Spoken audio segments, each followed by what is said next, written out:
and of course it's full of my gorgeous, adorable children, and so it's very appealing. But the really wonderful thing about this blog is on this side. It's the blogs that belong to my children and the way that they show their learning. And actually they've become digital portfolios of their learning. I'm going to take you to one of the students' blogs. This is Adam's blog. So Adam is 6 years old. He's just learning to read and write and do math, and he's sharing that with the world.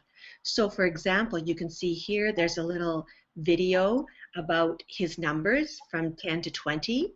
Here he drew a picture of Mario and what he was going to be for Halloween. He's got a picture of another artwork that he did. He's got something he took with a camera. A screenshot of something he did on his iPad, another little video to share his learning in health, and so on. He can put anything on this blog. Of course, he can write, as he's done here, and I've put what he wanted it to say in brackets. He can also put pictures that he takes with an iPad or with a camera can go on here.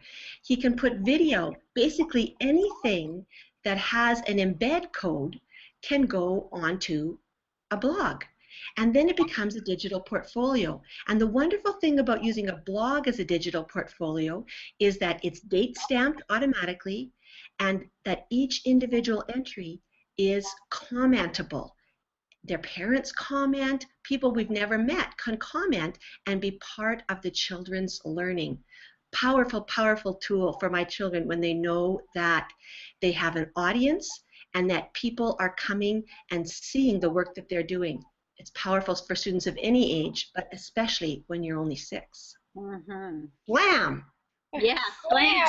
But I have questions, so I can't let you off the hook so easily. Okay. So how do they choose what they're going to put on the blog? And do they put, like, what's the process there? Well, the students don't do all the choosing. At first, with the tools, and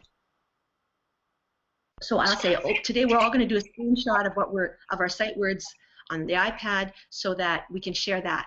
And then they know, oh, that's something that we can share. And as the year goes on, they get more and more choice. I might say, we just all painted a picture. If you want that on your blog, take a picture. If you don't, you don't have to.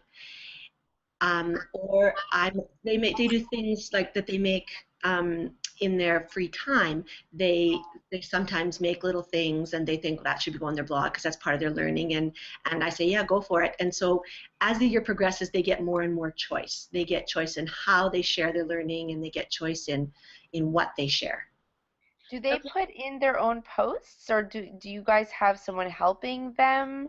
Are you doing it? How do you do it with first graders? Well, right now I'm one-to-one with iPads, and so that makes it so much easier because everybody can just take their own picture. It takes a lot of teaching. This is how you take a good picture, and this is how you use the camera, and then this is how you put it into the blogging tool. But really, on an iPad, it's pretty seamless. Before we had the iPads, I would put the HTML in for them because that was a lot of work. But now you just put the picture in, and the blog creates the HTML for you.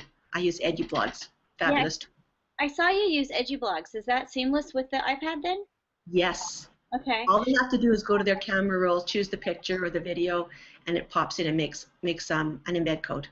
Okay, that's fantastic. And then one other question about parents. How do you, make parents feel comfortable with this process? Well, I tell them about it in the first week of school. We do our first post. The second week of school, well, and I get the permission slip and all that stuff. The second week of school, I have the parents come in and I talk to them about what we do in our classroom, and they're on board. And this year I did something a little bit different. I started a Facebook page, and every time I put something on the blog, I just put the link on that Facebook page, and now all the parents have liked that page, and so the parents are on the blog all the time, more than ever before. Wow. Okay. Well, thank you. Slam, slam, slam, slam. And we are so honored that you joined us in this show. Can you tell us a little bit about yourself for the people who watched? Sure.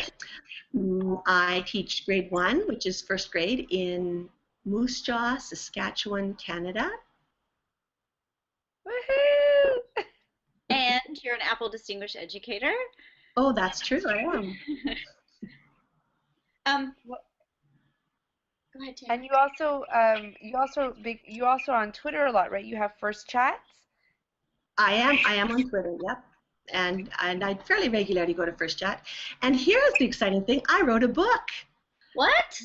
I wrote a book, and it was just published last spring. It's called Connected from the Start, Global Learning in the Primary Grades. Oh, good. About my journey and how people can start. It's for people who want to start connecting their classroom. Well, how do we get your book? Where do we go to get it? Well, you could search for it on Google. It's published by PL Press. They're a new publishing company. I was, in fact, their first book.